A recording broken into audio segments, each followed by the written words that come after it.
तुम्हें एकादशी के बारे में कैसे पता? वो मैं एकादशी के दिन फास्ट रखती हूँ, इसीलिए।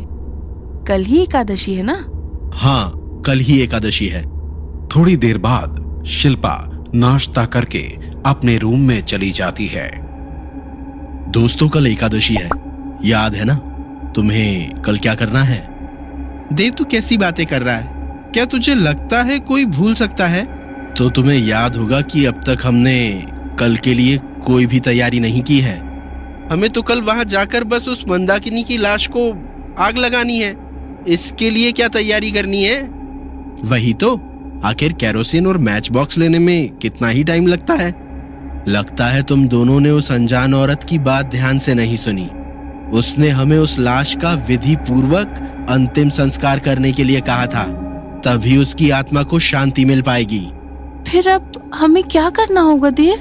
मुझे भी नहीं पता, लेकिन मैं गांव के एक साधु को जानता हूँ। मेरे ख्याल से हमें उनसे पूछना चाहिए। आज दोपहर मेरे साथ उन साधु से मिलने कौन चलेगा? मैं चलूंगा तुम्हारे साथ। नहीं शुभम, तुम कह रहे थे ना तुम्हारे सर में आज दर्द हो रहा है। तुम आराम करो, देव के साथ मैं चला जाऊंगा। लेकिन कोई बात नहीं Shubham, health is more important. लगता है निखिल आ रहा है, बाकी बातें शाम को करेंगे। अक्षय, तुम दोपहर में रेडी रहना। आओ निखिल, बैठो। आजकल तुम हमारे साथ ब्रेकफास्ट नहीं करते? क्या वो भी मुझे तुम्हारे हिसाब से करना होगा? निखिल टेबल से एक एप्पल उठाता है और वहां से बाहर गार्डन की तरफ चला जाता है। Bye guys, see you at the evening. And Akshay, don't be late. Dev उठता है और अपने रूम में चला जाता है। उसके बाद बाकी लोग भी वहां से चले जाते हैं। ये लोग जरूर फिर से कोई खिचड़ी पका रहे हैं। देव कहीं जाने की बात कर रहा था। मुझे पता लगाना ही होगा कि अब ये लोग क्या करने वाले हैं। दोपहर के 1 बजे देव गार्डन में खड़ा था। चलो देव, मैं रेडी हूं। ठीक है, कार में बैठो। देव और अक्षय दोनों कार में बैठ जाते हैं और देव कार पैलेस के मेन गेट से बाहर ले जाता है। देव, हमें पैलेस से निकले हुए 1 घंटा हो चुका है। जिस साधु की तू बात कर रहा था वो कितनी दूर रहता है? बस थोड़ी देर और, हम बस पहुंचने ही वाले हैं। 2 मिनट बाद देव एक छोटी सी कुटिया के बाहर कार रोक देता है। क्या हुआ देव, गाड़ी यहाँ क्यों रोक दी? वो साधु यहीं रहते हैं। क्या इस छोटी सी झोपड़ी में? हमें किसी बड़े पंडित या साधु के पास जाना चाहिए देव। हम कोई छोटा मोटा काम करने नहीं जा रहे हैं। अगर कोई छोटी सी भी गलती हुई तो तुम्हें पता है हमारी जान भी जा सकती है। अक्षय, तुम इनके बारे में नहीं जानते। ये कोई साधारण आदमी नहीं है, ना ही ये कोई दिखावा करते हैं। तुम बस अंदर अपना मुंह बंद रखना।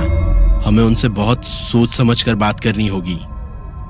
देव और अक्षय उस कुटिया के अंदर जाते हैं। वहां एक 100 साल के आदमी अपनी आंखें बंद करके ध्यान में बैठे हुए थे। अंदर जाकर देव अक्षय को चुप रहने का इशारा करता है और दोनों वहीं बैठ जाते हैं। थोड़ी देर बाद वो साधु अपनी आंखें खोलते हैं।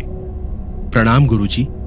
बताओ बेटा, बताओ, क्या है जो तुम्हें यहाँ ले आया? गुरुजी, हम बहुत बड़ी परेशानी में हैं। हम आपसे उसी का समाधान पूछने यहाँ आए हैं। बताओ बेटा, कैसी परेशानी है? गुरुजी, एक आत्मा है जो हमारे घर में भटक रही है और हमारी जान के पीछे पड़ी है। हमें उसकी लाश जंगल के बीच मिली। एक अनजान औरत ने हमसे उसका विधि पूर्वक अंतिम संस्कार करने को कहा है। इससे उसकी आत्मा को मुक्ति मिल जाएगी। अब आप ही आगे का रास्ता बताएं गुरुजी। तुम्हारा नाम क्या है बेटा? देव। देव, अगर तुम चाहो तो मुझे सारी बात बता सकते हो। इससे मुझे समझने में आसानी होगी। अन्यथा मैं तुम्हें जो समाधान बताऊंगा, हो सकता है उसमें कोई कमी रह जाए। देव उन साधु को सारी बात बताता है। देव की बात सुनकर वो काफी गंभीर हो जाते हैं। देव, तुम और तुम्हारे साथी बहुत बड़े संकट में फंसे हो। तुम्हारे सामने इससे निकलने का रास्ता तो है, लेकिन ये इतना आसान नहीं होगा। आप ही कोई रास्ता दिखाएं गुरुजी। मरण आत्माओं को तो केवल चलाने से ही मुक्ति मिल जाती है, लेकिन जैसा तुमने इस आत्मा के बारे में बताया है, ये बहुत शक्तिशाली है और 100 वर्ष पुरानी भी। इसे केवल जला देने से काम पूरा होने की संभावना तो है, लेकिन जोखिम भी है। फिर हमें क्या करना चाहिए गुरुजी? चिंता मत करो, मैं तुम्हें कुछ देता हूँ। साधु ने कांच की एक शीशी अपने हाथ में उठाकर देव की तरफ बढ़ा दी। नहीं, हमें प्यास नहीं लगी है। देव गुस्से से अक्षय की तरफ देखता है। माफ कीजिए गुरुजी। कोई बात नहीं देव। बेटा, ये साधारण जल नहीं है। इसे 7 पवित्र नदियों के जल को मिलाकर और शक्तिशाली मंत्रों की शक्ति से बनाया गया है। इसका उपयोग कैसे करना है गुरुजी? जब तुम कल रात उस लाश के पास जाओगे तो उस पर ये पवित्र जल अच्छी तरह से छिड़क देना। उसके बाद उसे अग्नि देना। इससे उस आत्मा को जरूर मुक्ति मिल जाएगी। धन्यवाद गुरुजी। देव, मेरी बात अभी पूरी नहीं हुई है। ये काम तुम्हारे लिए इतना भी आसान नहीं होने वाला है। जैसे ही तुम उस लाश पर ये पवित्र जल डालोगे, उस आत्मा को पता चल जाएगा और वो किसी भी तरह तुम लोगों को रोकने की कोशिश करेगी, चाहे उसे तुम सबकी जान ही क्यों ना लेनी पड़े। तुम्हें किसी भी तरह ये जल उस पर छिड़क कर उसे अग्नि देनी होगी। जी गुरुजी।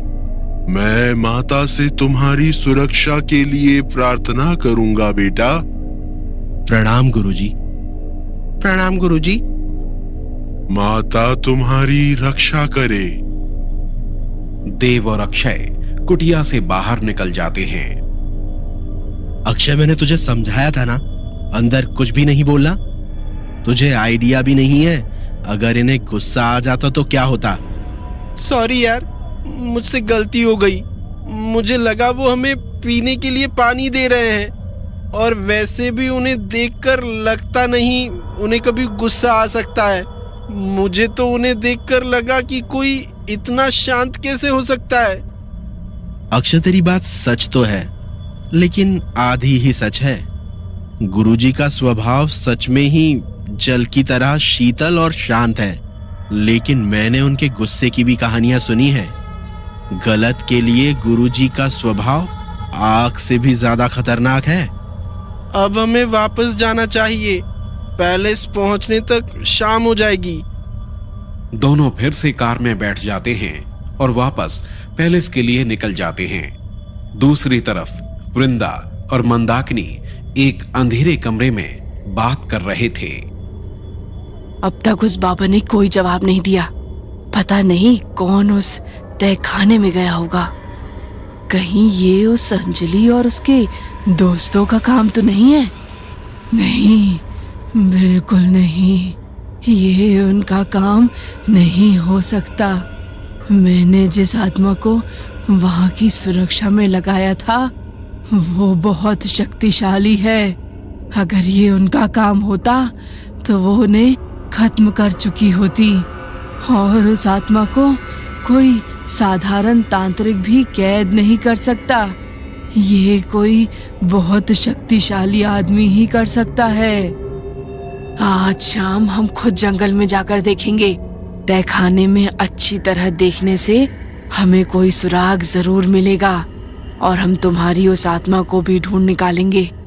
अगर वो हमें मिल गई तो सारा सच सामने आ जाएगा। तू ठीक कह रही है। हमें समय गवाए बिना जल्द से जल्द कुछ करना होगा। 100 सालों में पहली बार ऐसा हुआ है। हम इसे ऐसे ही नहीं छोड़ सकते। पैलेस की बालकनी में निखिल कुछ सोचते हुए इधर से उधर घूम रहा था।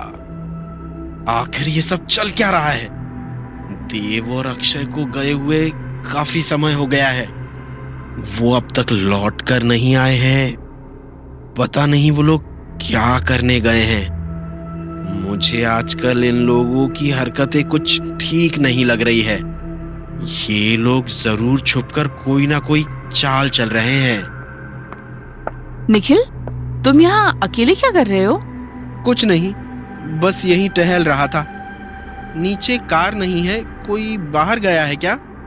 हाँ, देव और अक्षय कहीं गए हैं, लेकिन कहाँ गए हैं ये मुझे नहीं पता। सच कहूँ तो आजकल ये मुझे कुछ बताते ही नहीं है। मुझे लगता है ये मुझसे छुपाकर कुछ कर रहे हैं। जब भी आपस में कोई बात कर रहे होते हैं, मेरे जाते ही बात बदल देते हैं। ये कोई नई बात नहीं है शिल्पा। मेरे साथ भी इन्होंने यही किया था।